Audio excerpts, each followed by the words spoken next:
continuamos con el contenido de síntesis del día de hoy, dándole la bienvenida a Andrés Terrero y a Eduardo Everts. ¿Cómo les va? ¿Cómo están? Muy bien, buenos días. ¿Cómo estás, Marcela? Gracias al Señor, muy bien. Aquí, bueno, dándole seguimiento a las noticias, sobre todo las internacionales que tanto le gustan a usted con lo que está pasando en Perú. Pero Sí. ya usted tendrá... Señor Everts, ¿cómo está usted? tendrá- Buenos días. Buenos días. ¿Todo bien? Sí, sí. Para mí es un placer estar con Everts porque nosotros nos vivimos escribiendo por el chat porque no coincidimos en el programa. No coincidimos. Ajá. Entonces es una oportunidad. Hoy están de vacaciones el señor Michel Jacín y el señor Santiago Jacín. Ahora, para eso No yo no soy sé. familia. Los jueves yo soy familia. No, Marcela, Jacim y todo, pero para llevar de vacaciones no, ¿verdad? No, porque ya tú te fuiste de vacaciones en otra oportunidad, ¿o no? Porque no pueden irse todos juntos. Claro. No, además tú, Siempre se ellos quieren- van para Londres y tú vas para Villa Altagracia. No me vaya a Villa Altagracia para usted, Ah, bueno. de vacaciones. Mi pueblo. Yo voy a San Fernando. Ah, en Argentina. Exacto. Oh, Un poco a muy bien, pie y muy otro bien. andando. Andando. Mira, pero realmente la gente tiene que coger vacaciones. Los americanos dicen work-life balance. El balance entre el trabajo y la vida. Hay mucha gente que no entiende que las vacaciones, aunque el código laboral dicen que son obligatorias, sí realmente son obligatorias. Porque es el momento en que usted tiene para usted despejar y salirse hasta de los pagarés y descansar, aunque sea en su casa. Si usted no tiene cómo ir a la playa, pues se sienta en el patio, se echa un chin de agua, Una manguera. una manguera, se pone Copper Town, se queda ahí y se quema, como dicen. Y usted está transformado, usted se fue virtualmente a la piscina o donde sea. Pero realmente el sentido que lo quiero decir es, las vacaciones son obligatorias, ni siquiera pagadas, y lo dice el mismo Código Laboral, están prohibidas pagarse, igual como la Ley 41-08, que es la de Administración Pública, están prohibidas y deben tomarse, o sea, debe irse la gente a vacaciones. No olvídense de que le revisen el escritorio, de que venga otro a hacer su trabajo, porque si usted hace su trabajo bien, eso no importa. Así es que esperamos que los que están de vacaciones en esta época lo disfruten. Lo disfruten. Señores, hay muchas cosas interesantes que vamos a hablar con Evers, que es nuestro experto en el área de telecomunicaciones, pero primero hay que llamar, diríamos que ver lo que está ocurriendo en Perú.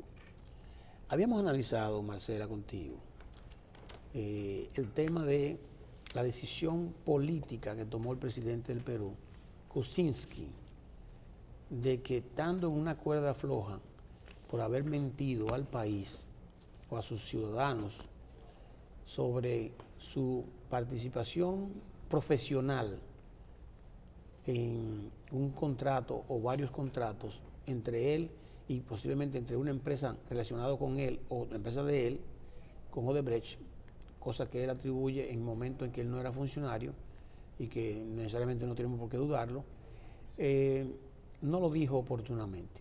Cuando hizo su gran discurso de transparencia, honestidad, ética, moral, acusando o convocando al presidente Toledo a que regresara al Perú para enfrentar sus acusaciones, él se manejó de una manera muy excelente para la gente y fue aplaudido por todo el mundo, al punto de que el presidente Donald Trump lo recibió en la Casa Blanca. Hablaron de todo, pero él es un economista, un hombre de negocios y tenía diríamos que esa manchita por ahí, que no necesariamente era un problema si él lo decía oportunamente, no lo dijo. Cuando vino el problema, que lo revelaron la gente de Odebrecht, entonces ha tenido que explicar. Y fue sometido a un juicio político por problemas de moralidad.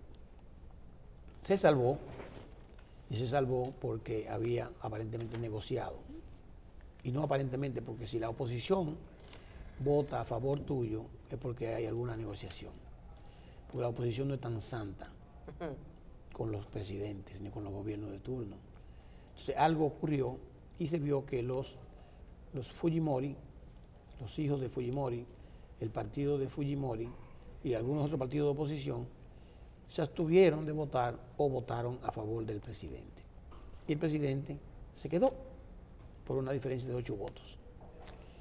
Dijimos claramente que ahí había una negociación y lógicamente lo dijeron en Perú, pero la negociación vino 2 días después en el que se había decretado el indulto por razones humanitarias, por razones de salud, al presidente Alberto Fujimori, que estaba condenado a 25 años y que solamente llevaba 12 años. 12 años que no es lo que la Constitución del Perú establece, mínima como pena cumplida mínima para poder ser indultado o liberado.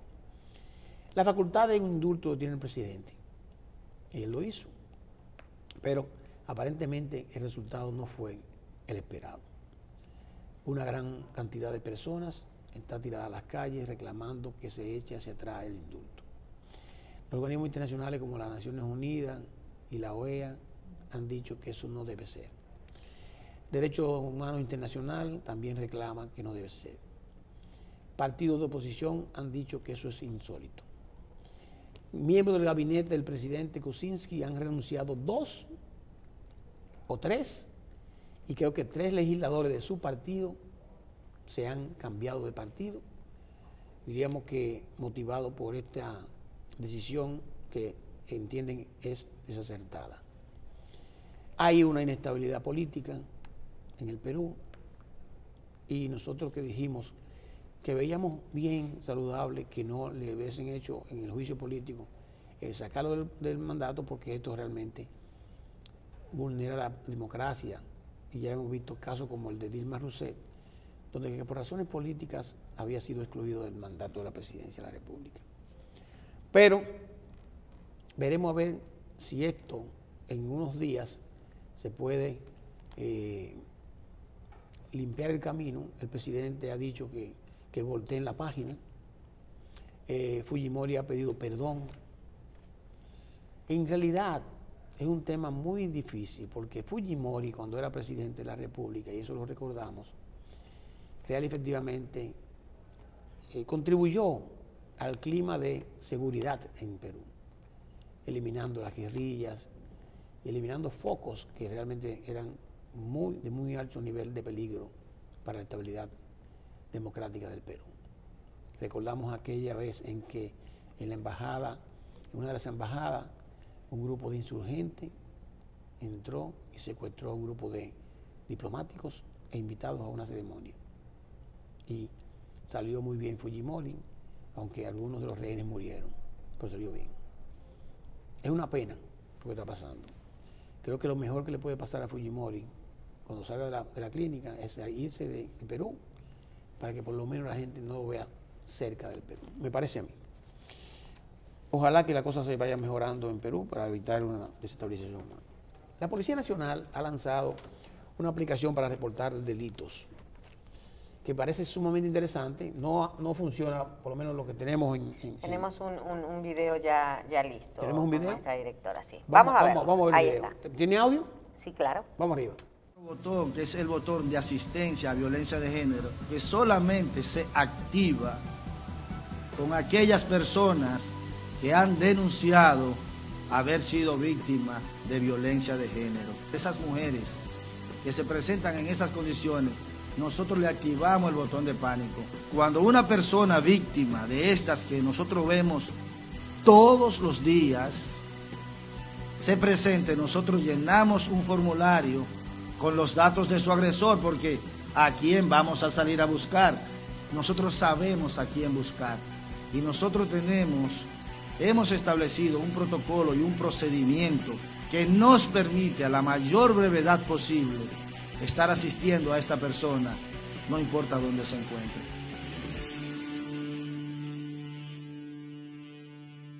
Básicamente es en el caso que hablábamos en principio, que es el botón de pánico. Esta ola de feminicidios que está acabando en el año 2017, yo creo que pasaron las 90 mujeres que han sido asesinadas por sus parejas o su expareja. y bueno, es una forma, y yo entiendo loable y muy positiva de la Policía Nacional de llegar a todos y cada una de las mujeres de una sola vez.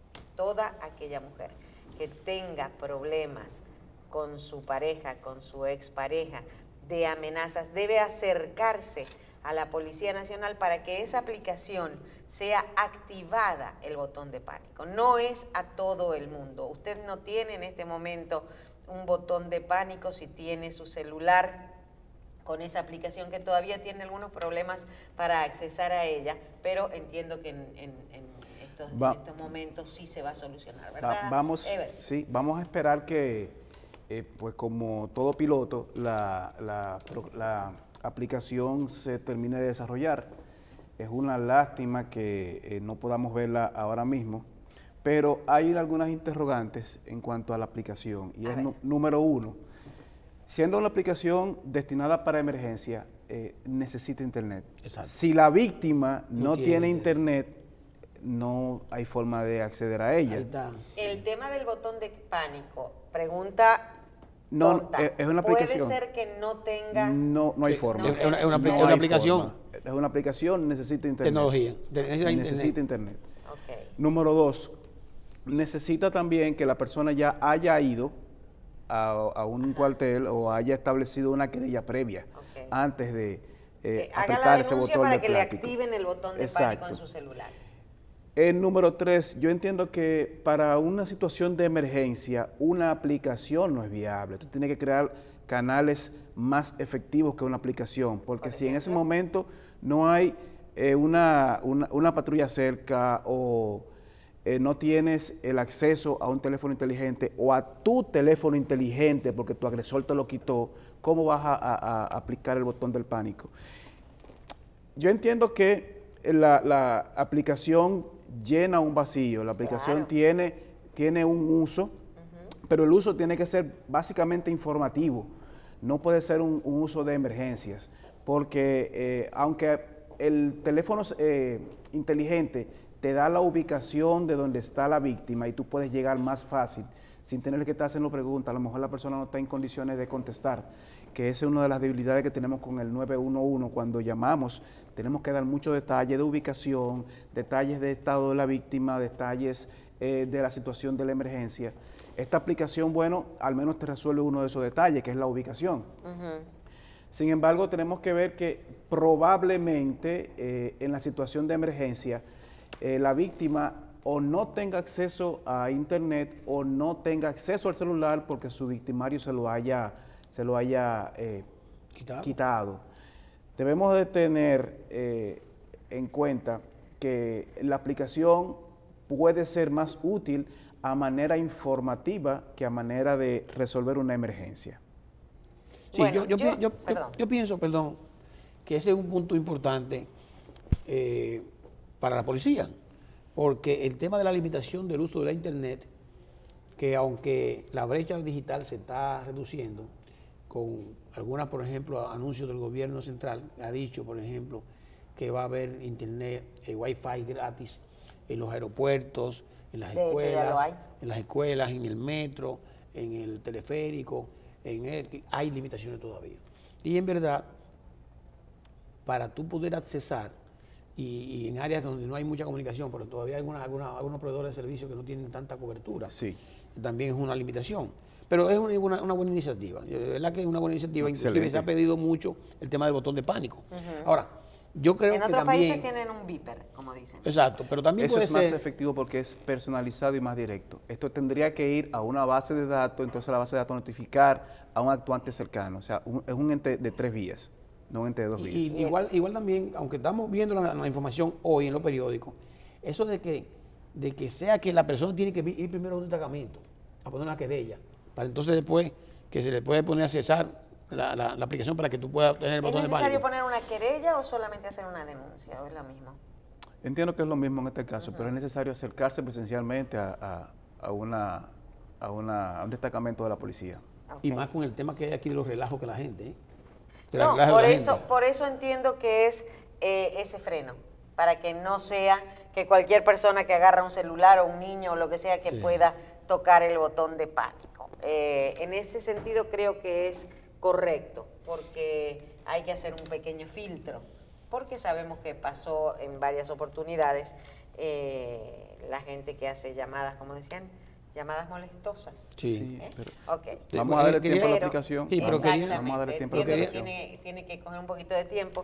Como decíamos, en otros países el botón de pánico es un beeper que no necesita o ya viene con el sistema de comunicación interno. De una vía.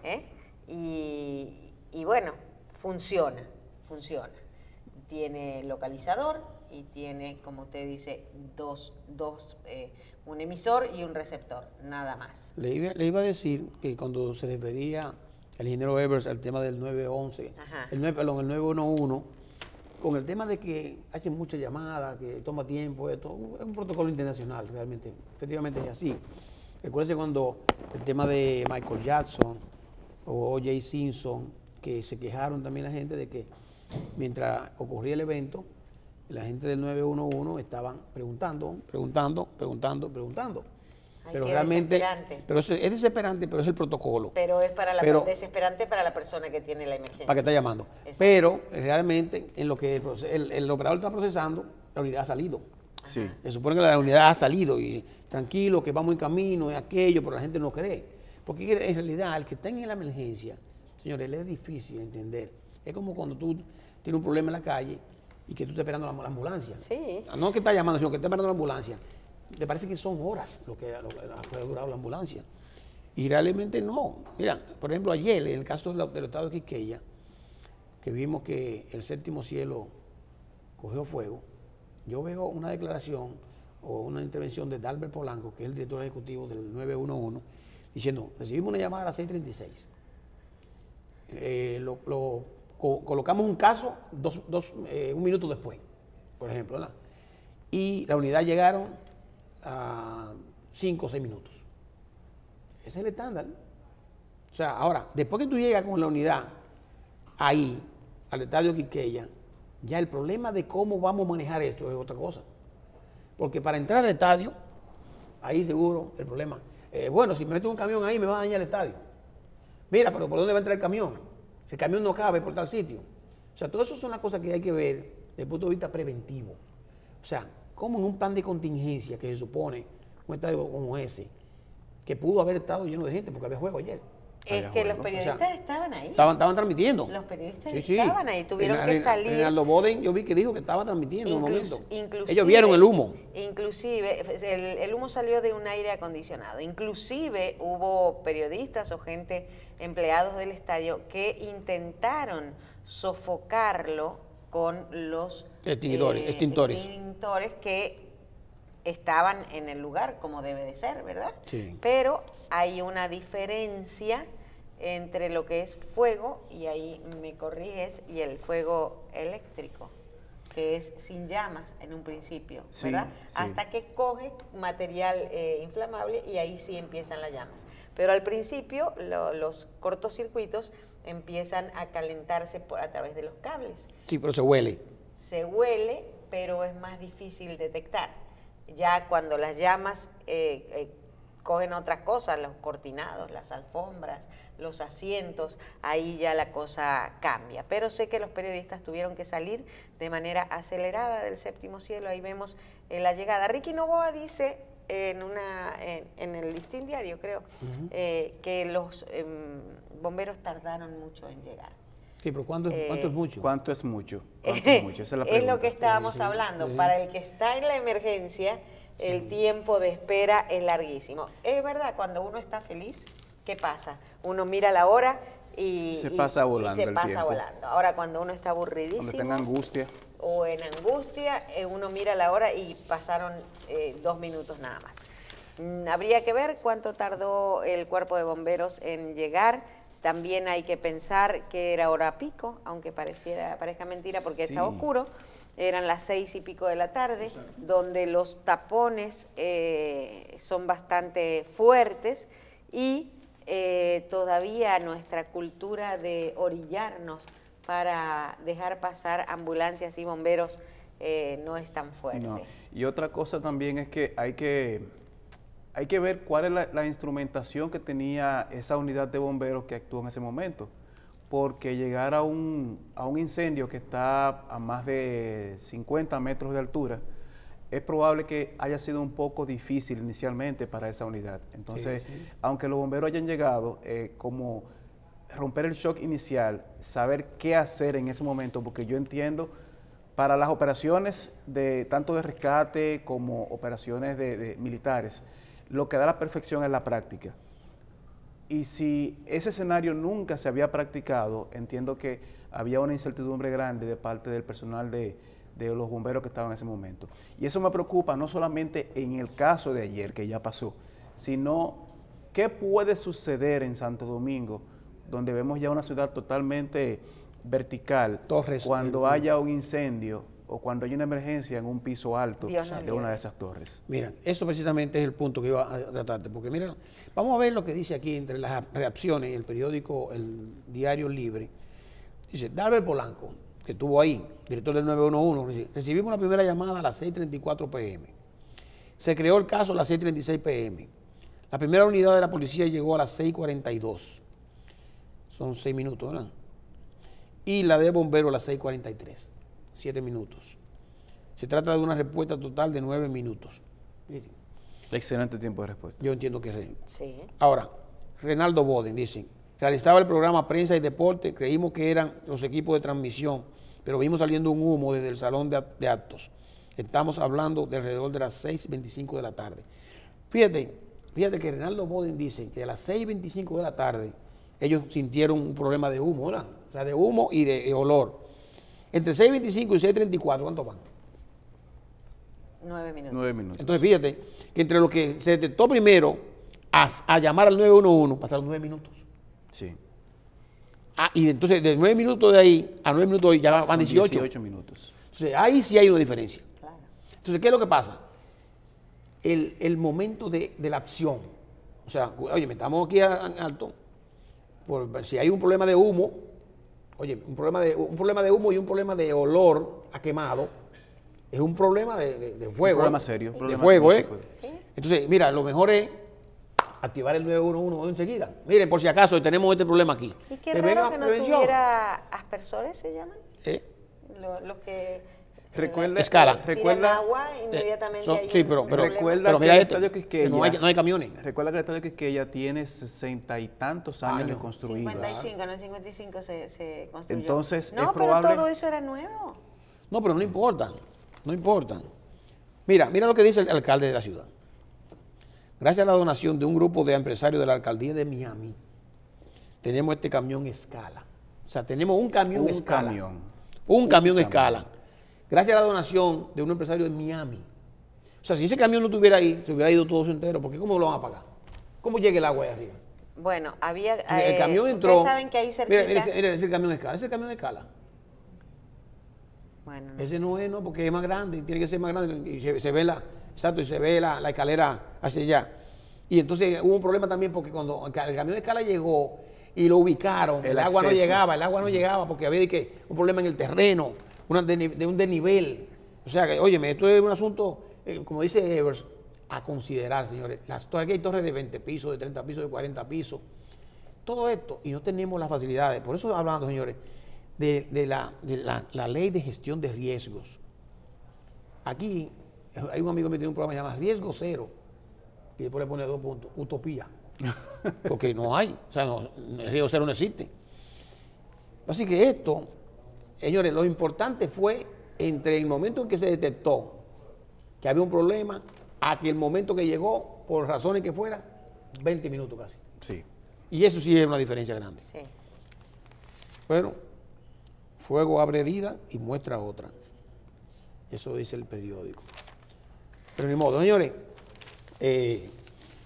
hoy tenemos el informe del Banco Central y nos parece totalmente oportuno e interesante porque tenemos como invitado a un exgobernador del Banco Central y vamos a hablar sobre la economía, sobre política con él también y sobre temas de interés de este tema del informe publicado ya en los periódicos del día de hoy de la economía a noviembre y y la proyección a diciembre, que ya está casi terminando, en que vamos a estar más o menos en un 4.5% de crecimiento, no tanto como el año pasado, pero seguimos creciendo.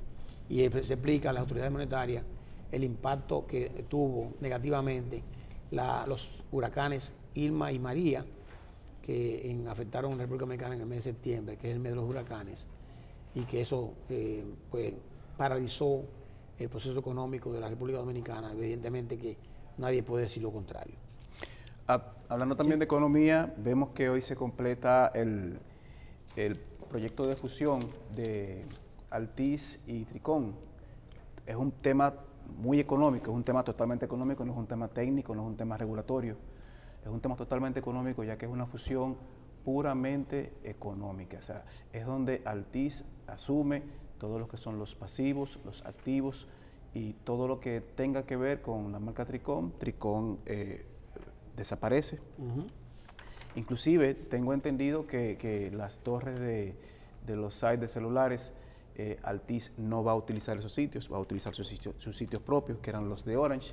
Eso los vende para recapitalizarse un poco y solamente utiliza lo que son los recursos de espectro, la cartera de clientes y la estructura física de lo que era el cable, fibra óptica, transporte y eso, pero lo que son los bienes inmuebles que pertenecía a Tricón ya están en manos de terceros para recapitalizarse luego de la compra y de la fusión. Los inmuebles y los muebles. Bienes inmuebles e inmuebles. Una pregunta. Estamos hablando de la fusión de Tricón y Altiz, Sí. que era Orange. Orange. ¿Verdad? O sea que Tricón era cable, telefonía. Telefonía móvil y fija. Y fija. Entonces se une a Orange, que era antes Orange, era telefonía móvil. E internet móvil. E internet móvil. Y ha creado entonces ya este gran empresa internacional, que era la que tenía el problema en Indotel para la autorización de esa fusión. Sí. Que se salvó por algunas negociaciones. Sí. ¿Podemos recordar un poquito, antes de comenzar la entrevista que tenemos Por supuesto. con el ingeniero Guillermo Carán? No sé si usted recuerda en uno de los primeros programas donde participamos que llamamos la atención sobre esta fusión, porque vemos una empresa que viene a República Dominicana a adquirir empresas del sector de telecomunicaciones. Inicialmente, y nosotros habíamos pensado que la empresa a comprar en ese momento era Centennial, que era la que estaba necesitando una inyección de capital muy fuerte, pero nos llevamos la sorpresa de que compra a Orange, una empresa que ni siquiera nos imaginábamos que estaba en venta por su estado en el mercado. Es la segunda empresa dominante en lo que es el sector joven, telefonía móvil, pero joven, ya que el sector tradicional estaba inclinado más hacia Claro, pero era una empresa con un segundo lugar muy dominante. Y en adición a esto, pues se suma la empresa Tricón. En el momento cuando se anunció unas semanas después, luego de haber comprado Orange, que también estaba comprando Tricón, yo llamé la atención a esa fusión, a esa posible fusión. En ese momento, hoy una fusión real. ¿Y cuál era el llamado de atención? Tenemos dos empresas que concentran el 30% de los usuarios. Okay. Pero esas dos empresas, concentrando el 30% de los usuarios, tenían el 60% de los recursos de frecuencia. Eso crea una competencia, a mi punto de vista, desleal, desde el punto de vista de que el dominante, que tiene más de un 50%, solo tiene el 30% de los recursos de frecuencia, o sea, el 50% de los usuarios y tiene el 30% de frecuencias. Entonces, una empresa que funde dos competidores de un mercado existente, y cada de esas dos empresas que se funden tienen en conjunto un 32-33% de los usuarios, se alza con un 60% de los recursos, va a crear ciertamente un desbalance donde el regulador tenía que jugar su rol. Lo jugó inicialmente, pero con negociaciones, como dice usted, logró entonces Altiz quedarse con el 30% de los recursos que debió haber devuelto al Estado para que fuera licitado, no para que fuera otorgado a ninguna otra empresa directamente, sino para que fuera licitado. Y bueno, tener entonces el Estado más recursos, tener opción para un cuarto operador, ahora solo tenemos 3 operadores, o en su defecto, que ese mismo espectro fuera distribuido mediante una licitación pública en condiciones igualitarias a todos los operadores.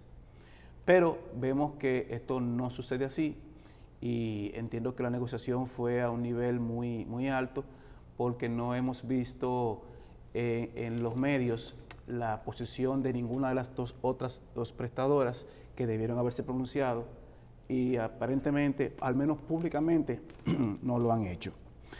Altiz, con esto se queda con una parte muy interesante del pastel que le permite crecer a niveles donde ahora mismo no tenemos contemplado una proyección porque el techo a ellos se le disparó. Ya el techo no es el que tenían, sino que le hemos quitado el techo al crecimiento de ellos. Y esto pone a Viva en una situación de competencia también muy delicada por el asunto de espectro. A pesar de que se le hizo un concurso, se le hizo una licitación donde solamente se le permitió participar a ellos, que también eso es un punto cuestionable, claro. Es un punto cuestionable, que tampoco hemos oído a las prestadoras pronunciarse respecto a eso. Qué raro. Es muy extraño. Y vamos a ver qué nos depara en este año el mercado de telecomunicaciones, que con estos dos movimientos crean escenarios muy interesantes. Vamos a ver, porque la competencia va a tener que basearse ahora mismo en ofertas. Ingeniero, usted dijo dos cosas, pero voy a comenzar por una que no fue la primera. Habló de que Altiz ha decidido no utilizar todas las antenas, vamos a decir así, sí, que tenía Tricom. Eso es porque, primero, por razones de que quizás están aproximadas a las de ellos, o por razones económicas, porque si real efectivamente, que no se ha hablado mucho de eso aquí, y lo hablamos una vez en un programa, esas antenas, estaciones de antena parabólica, como diríamos, así, cuestan mucho dinero. Mucho dinero. Y eso es, uno lo ve, por ejemplo, encima de los techos de la casa, eso es una propiedad de la empresa, que ya le pagan un alquiler. Es una propiedad o sea, la infraestructura es de la empresa, rentada en un espacio de tercero. Privado, exactamente. Sí. ¿Quién podría comprar esas antenas? Hay compañías de terceros que lo que hacen es, para reducir el CAPEX de las empresas, o sea, la inversión de capital de las empresas, se encargan de construir facilidades y rentárselas a las aquí no hay empresas. Sí. Aquí tenemos 2 empresas que están ya incursionando en ese. Entonces, eso van a ser quizá lo primero que van a ir a comprar. Ya compraron. Compraron. Okay. Pero algo que quizás no tenga mucho que ver, pero yo conozco gente que tenía Tricom, que de pronto en los viajes y en las zonas más recónditas del país, los únicos que tenían línea.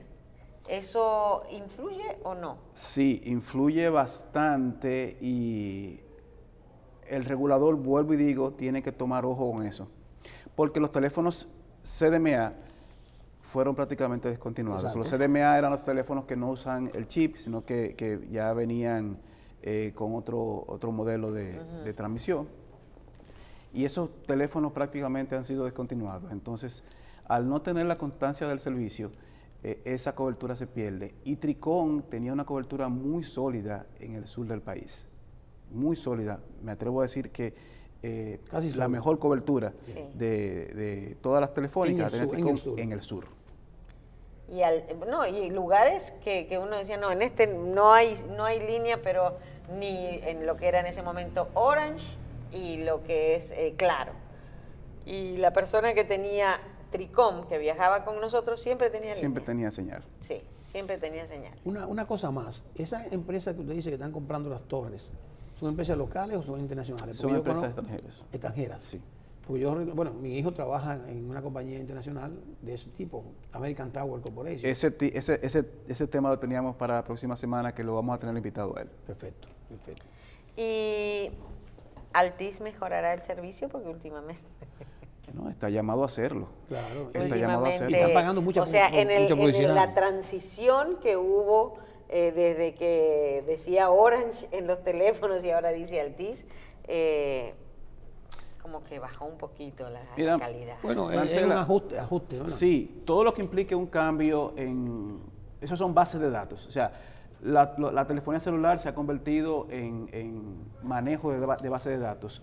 Desde registrar una llamada, enrutar la llamada, darte una identificación, todo eso son tablas que hay en servidores donde cuando entra la llamada, cuando entra la señal, verifica si esa persona tiene o no tiene autorización, si tiene balance, si no tiene balance, si es prepago, qué tipo de llamada es.